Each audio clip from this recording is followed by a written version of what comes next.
Welcome to the Runna Podcast. I'm Coach Anya, an international marathon runner. And I'm Coach Ben, and one of the co-founders of Runna. Each week we'll be deep diving into the world of running, speaking to some inspiring individuals about their running journeys. Runna is the #1 rated running coaching service worldwide. We help hundreds of thousands of people all over the world train for any running goal. And if you want to try out Runna for free, you can try it out using the code Runna Podcast, all one word, to get 2 weeks of free access to the Runna app.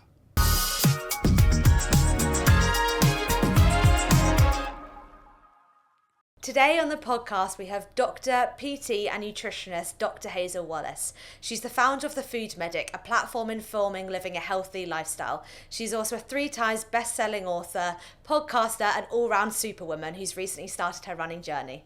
So Hazel, thank you so much for coming on the podcast. To start with, would love to know, what is it about health and fitness that inspired you to devote a career and a passion towards both? It's quite a long story, so I'll try to give you the short version. First of all, thank you for having me here. It's really nice to come to the Runna offices as well. So really my story stems from my teenage years.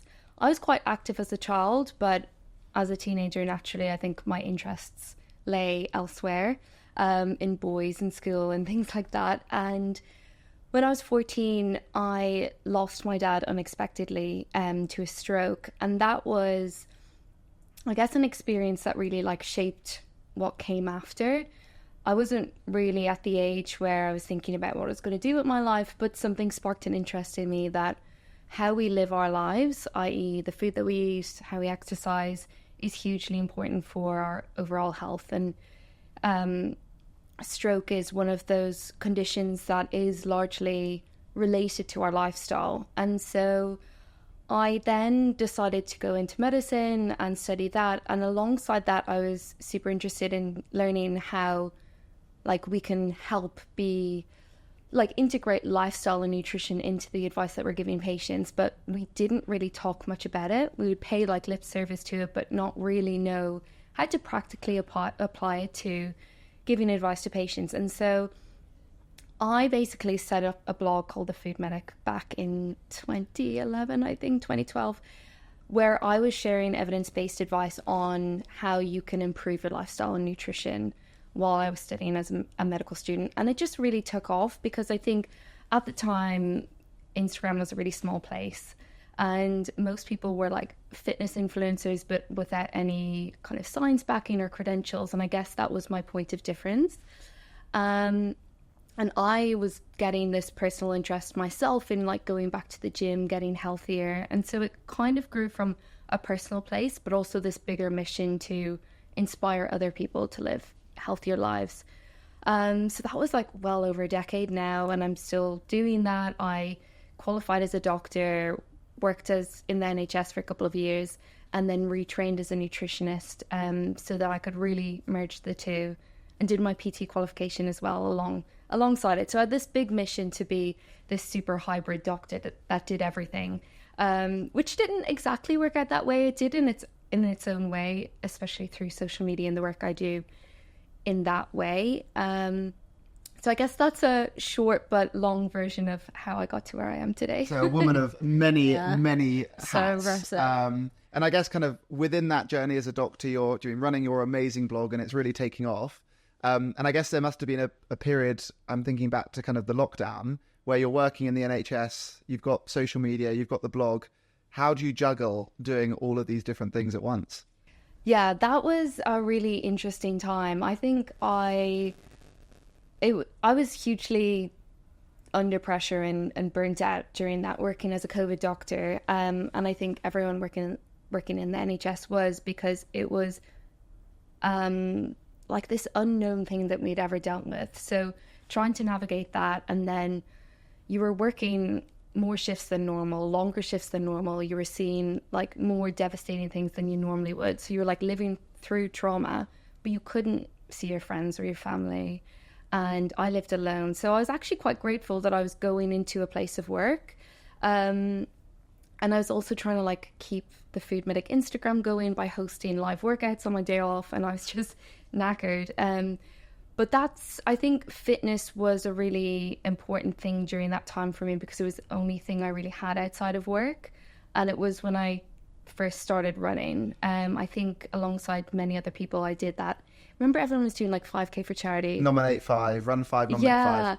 And so that was my introduction. And I remember like really thinking about when I was going to do it and like how I was going to feel for it. And it was like this huge deal. And my neighbor at the time was Emma Kirkode Newby, and she's a running coach, and she was like, I was, speaking to her about it, I was like, should I like break it up? Like, how am I going to do 5K? And she's like, you'll be fine, just like do it slow. And I got through it, but it probably took me about like 45 minutes because I just wasn't a runner at the time.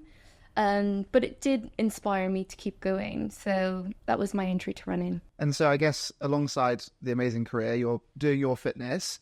You're now kind of like thinking about trialing out some running. You do your 5K. Looking back to that now seems crazy, where you've done marathons, amazing half marathons. What was it about that 5K that meant that you wanted to keep running after doing that first 5K? I think partly that it got me out of the house and we had that like short window.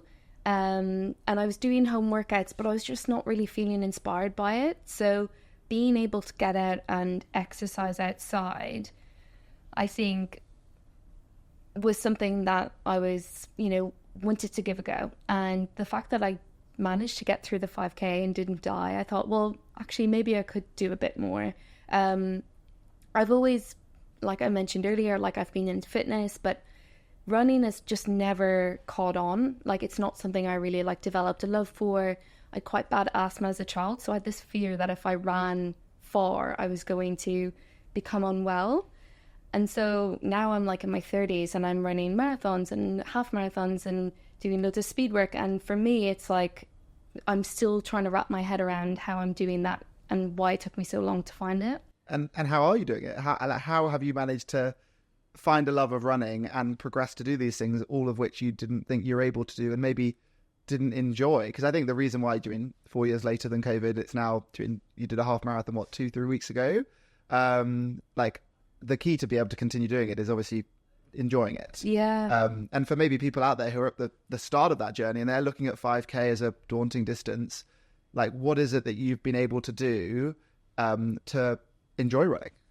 I think for me, the most important thing is enjoying the progress and enjoying the process, because you can't deny, like, when you cross the line, like, and you know this best than everyone else, like, cross the finish line, you feel amazing and you've achieved something huge. But if you're not enjoying the process of getting there, then it just feels a bit empty. So I've just been trying to enjoy the process as much as possible. And because I'm new to running, and for anyone who else is new to running, the newbie gains that you get is something that, like, is such a positive feedback loop. So you realize that actually you can run 5K, and then you set yourself another goal, and then you realize you can attend run clubs, and then you can do, go running with your friends or your partner. And there's so many other ways that running can integrate into your life, not just running races.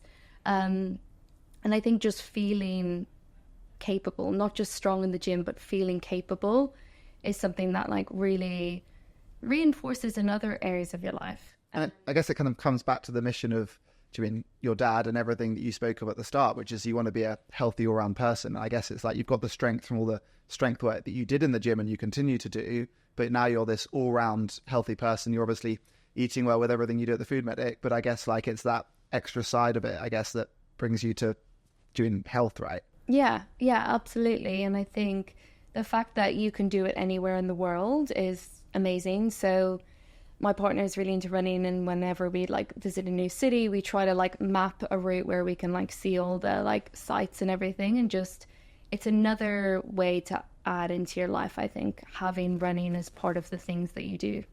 And so how many marathons have you done at this point? I've done, well, technically 2, because I did one with Josh when he was doing his 76 marathons, but, like, I struggled through that first one. And then I did my first official one last year in New York. which I also actually really struggled with. I did enjoy it because it was an amazing place to do it, but I didn't realize how many hills there were going to be. The bridges, right? The bridges are just insane. And I was also, I went out there with Strava, but I didn't have any like friends or family with me. And I think I really missed that. Because when you run races in London, like you see so many people you know, and it just gives you an extra little boost. And does that make you think, we just had the London Marathon, obviously, and you were running the London Marathon, yeah. Does that make you think about like wanting to do London one day? Do you want to do another marathon, or have you ticked it off? Like, what's your feelings there? Yeah, I definitely want to do London. I was offered a spot very last minute, and I just felt like I wasn't ready for it. But I would love to do I'd love to do a local one like London or maybe Dublin Marathon, because that's where I'm originally from. Amazing. And so I guess kind of like looking ahead to your goals for fitness, moving forwards this year, have you got any big goals on the horizon? Is it just enjoying the process? Like, what are you thinking about there? Well, when I was setting my goals for this year, I thought, I'll do now I've done a marathon, I'll do a 50k ultra. Like, it seems like the next I don't know, step that I should do in my running journey. But what I realized as I was like stepping into that training is that you need so much time, and you need to be really emotionally ready to commit to that. And right now work is just so busy that I felt like I wasn't really enjoying that training. And so I've just switched my goals around a little bit. I'm actually working towards a fast 5k, hopefully with the help of you, Ben. I'm looking forward to pacing you in. Where are we doing it? Battersea Park? Battersea Park. And so kind of having a break from really long runs and doing more like speed work has been really refreshing, and it also keeps things interesting. So I've got that. I might do another like half later in the year, and then I've got Valencia Marathon in December. We're following you around, so we're both doing Valencia Marathon as well. And you were just saying to me this morning that you've done the marathon, focusing on speed work as well, right? So it seems like a very normal progression to do the longer stuff, take a break, work on the speed stuff, right? Definitely. I think there's a pressure at the moment. Like, everybody's doing these mental crazy challenges, but like to reflect on your journey, and you are pretty new to running, and you don't need to be like running the length of Africa. Like, you are relatable enough, and everybody is so invested in your journey. Like, it is amazing. Do you feel a pressure, or did you feel a pressure to be like, I have to do an ultra? Yeah, I think I hate the term like fitness influencer, but like, let's just call a spade a spade. That's part of what I do. And I think there is a pressure to be doing amazing things that inspire people. And so I was a bit hesitant to say, I'm not going to do that really cool ultra. I'm actually going to just do a 5k in Battersea next to where I live. And when I did say that, so many people were like, thank you for just like normalizing that, you can be a runner and not have to run marathons or ultras. Like, everyone has a different running journey and has different running goals, and not everyone wants to run like super long distances or, insane challenges. And while those challenges have their place, and like witnessing Josh's was like so inspiring, and then Johnny doing Run the Line, I think for most people it's just getting that extra 1% of where they were a couple of months ago. And I guess that's like also what makes you such an amazing and inspiring person to follow, is that you are relatable. Like, not that you're practicing medicine in the NHS at the moment, but like, you work very hard. You have to balance your fitness life around a social life, around an intense job, and actually showcasing the normal struggles, which is marathon training is intense. We don't want to be training for these huge goals all the time. Let's go and spice it up and work on a 5k. People enjoy following that journey, and I think that's the key. And maybe one day when you've got the time and you're emotionally ready and you want to go and do your first ultra marathon, that's when to do it, not because it's the next tick box along the journey. Yeah, that's the most important thing. It's like not seen as a tick box exercise, and I never want to get into that kind of mindset, or else I think you just like would probably fall out of love with what you're doing if you're just trying to do the next thing. You mentioned obviously you and your partner David like to go around the world and go and do these amazing runs. I think something that I've seen you guys do, which is just so lovely, is you both do different races so that you can cheer each other on. How much do you find it helps you with your running journey to have your teammate alongside cheering you on, training, and just like understanding that same challenge but the different challenge? Yeah, it's incredibly helpful. I think whether it's like a friend or a family member, or partner, we try to like match up our like training blocks so that if we're going through an intense training period together, it's pretty similar. Because you know yourself, when you get close to like a race, you just want to, you know, eat good food, get lots of sleep. You don't really want to go out and drink alcohol, and having someone who understands that is really helpful. So yeah, recently I did London Landmarks half, and then David did London Marathon 2 weeks later. And so we were able to support each other kind of on the day. And that's just like so helpful, because as much as it would be nice, we were never going to run together. And so having that person in the crowd, or just someone who's like gonna, like what I was doing with David, is making sure he's got hydration and fuel so he's not carrying it. So we were just chatting about Valencia Marathon now, like I'm going to do it, but he's going to do, I think, Cyprus Marathon maybe 2 or 3 weeks before that, so that we can support each other but also get like a little trip out of it for as well, out of each other's races. And it's just the best boost, right? When you're in a race and you run past someone that you love and you care about, they cheer you on. It's just the best sensation. So you almost get to enjoy being a fan of him, and then he can be your fan and give you those sensations, right? Yeah, that's it. So it's helpful. Amazing. 2 things I wanted to mention to you, because I know you've helped Runna out with some amazing like articles about nutrition and about training as a woman, and around our period cycles and things. I guess we could probably start with food, because the food medic started before you became a runner, before you picked up running. How much has your diet changed, like with being a runner, and like is that something we all need to think about when we start training more intensely? Yeah, that's a really interesting question. So the interesting thing is like general nutrition advice, which I guess is where the food medic grew from, is like very different to advice that you give to runners, because sports nutrition is quite like, it's quite niche, it's quite specific.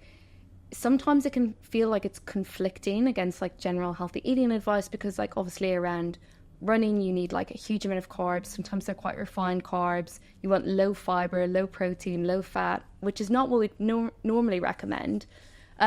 So oftentimes like you have to think about who you're speaking to when it comes to giving nutrition advice, because what I'd recommend, say in my clinic when I'm working with women, might be slightly different to what I'd recommend for you, because you're like a runner and you're doing so much exercise. And for me personally, figuring that out has been quite interesting, like seeing the practical side of things, because I have a strength training background, so I often prioritize protein, but that's not the best thing when it comes to fueling your runs. You want carbohydrates, you need to get enough of them in.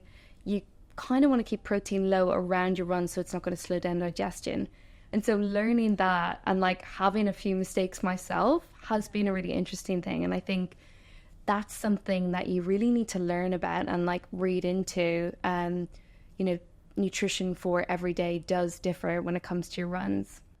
Yeah, that's so interesting. I think that's so important. Yeah, we have some great articles written by you on the website. And yeah, a question we always get is there, I know this is going to be a really long answer and it's hard to say like in short, but like, is there a way we can train around our cycle? It's a question that I get asked all the time, and the truth is there's not a huge amount of research, and what we know from the limited research is there may be like a slight dip in performance when it comes to endurance and strength at the start of your cycle, so during menstruation, which I'm sure everyone who's listening to the podcast who's a woman is saying, well, yeah, obviously. And then that actually might change slightly after the week after menstruation, so just before ovulation, estrogen's high. Women tend to feel more motivated, mood is better, and slightly stronger in the gym. And also then after ovulation, there may be some preference towards endurance training. The differences are so small, and the research has been quite conflicting that we can't make generalized recommendations and say, week 1 of your cycle, do this, week 2 of your cycle, do that. So I don't really support like cookie cutter programs that say that.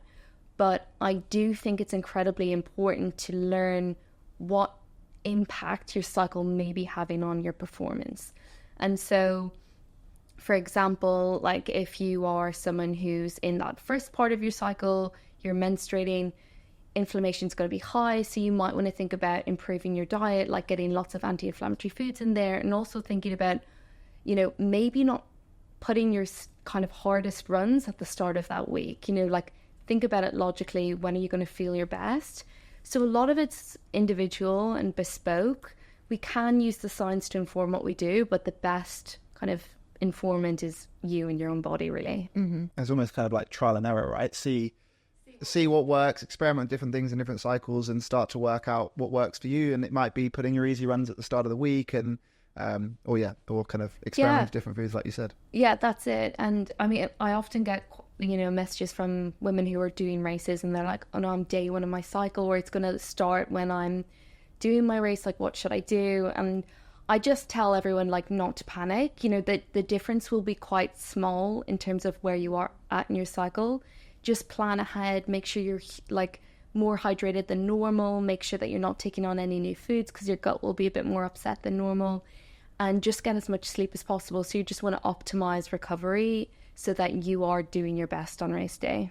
I know everybody says this, but it is all about listening to your body. Like, we can use our hormones and work with them, and like with the foods, like let's listen to our body, and if we're hungry we need to eat, we need to think about what we're fueling our body with. The same with training, like it's important to stay injury free, to listen to your body. So I guess so much of what you promote is that, like, being in tune with yourself. Yeah, which can feel like a little bit boring because you're like, you know, banging the same drum, and it's not the sexiest message out there, and it's not the one that's gonna, you know, it's not clickbait, it's not going to go viral, but it's the one that's the most scientifically sound. And I think, like, there's enough people who are kind of spreading nonsense online that if I have to be the voice of reason, I will. Amazing. And so maybe kind of last serious question before we come on to some slightly more funny, sillier questions. What would be the best piece of advice you could give yourself back when it was not run 5, nominate 5, or the best piece of advice you could give to someone at the start of their running journey?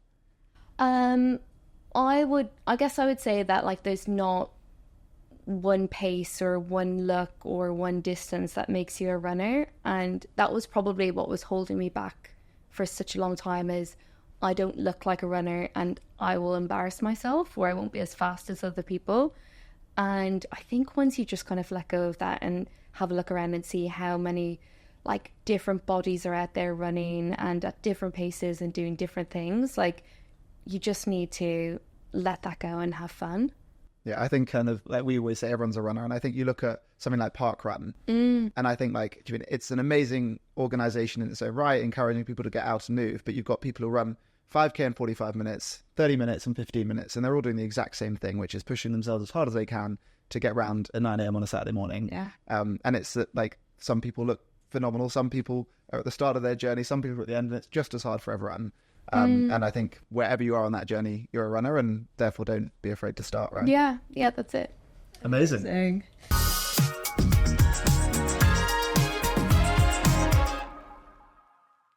My top tip today is prevention is better than cure. Strength and conditioning will help build that strong foundation, as well as increasing your power and your strength that you can translate into your running. If you're pushed for time, then 1 session a week is absolutely great, but ideally aim for 2. We have a whole host of strength plans in the Runna app where you can let us know how much time you have, what equipment you have, and whether you'll be doing it at home or in the gym, and we'll have a great strength plan for you.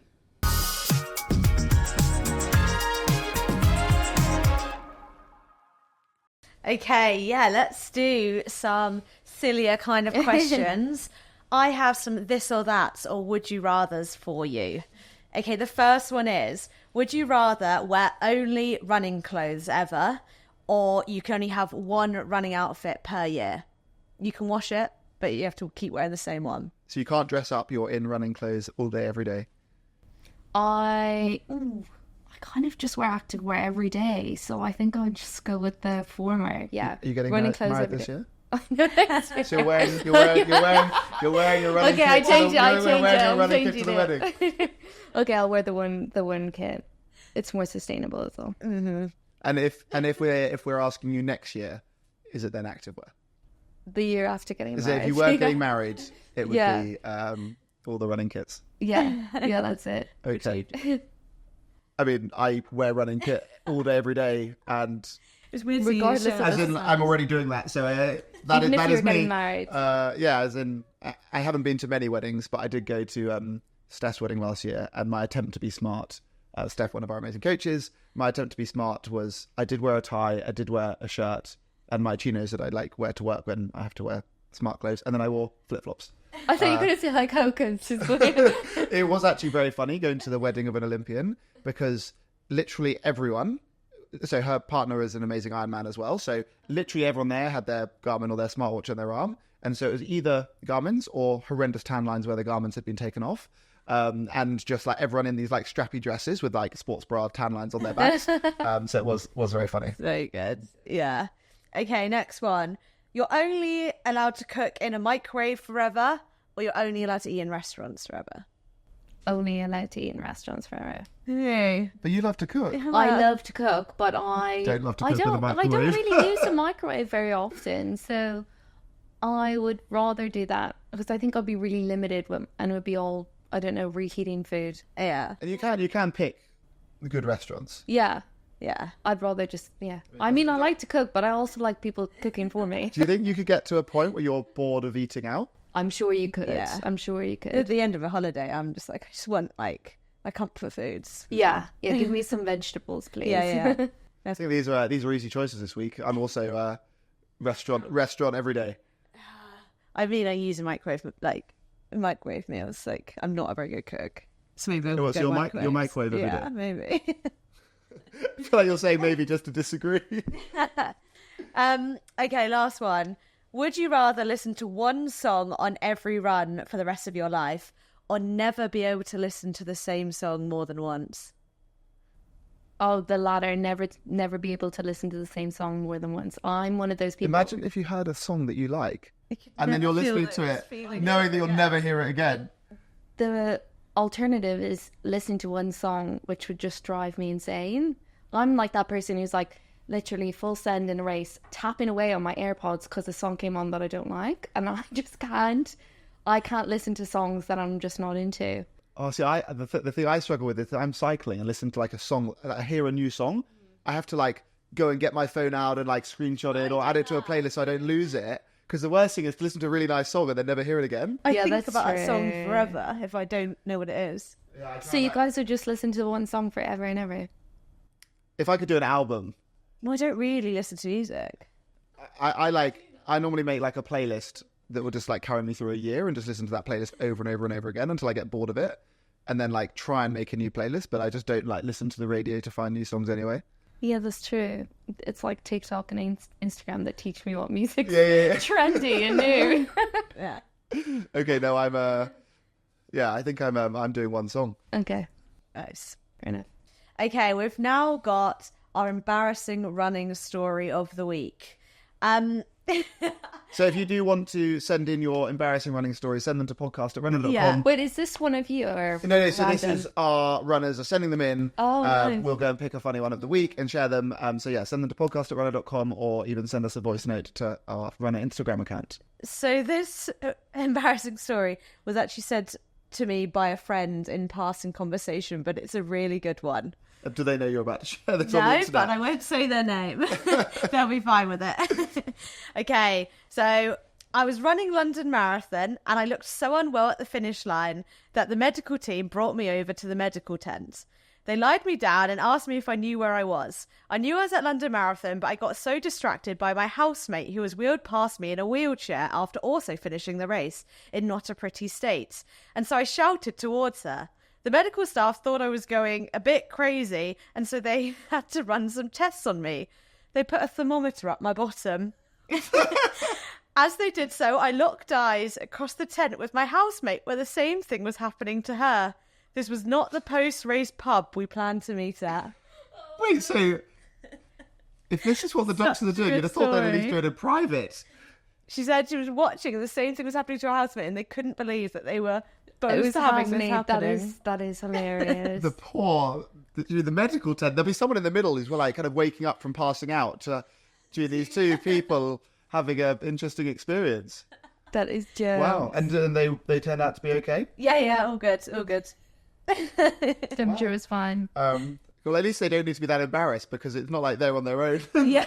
They're in the same boat. Yeah, she was actually vlogging the day as well. Was I don't she? think that was Yeah, caught on that camera. doesn't make the That is doesn't a make the vlog, joke. right? Yeah. Wow. Have you had any very embarrassing moments or none that are appropriate to share? I haven't as of yet. I'm trying to think.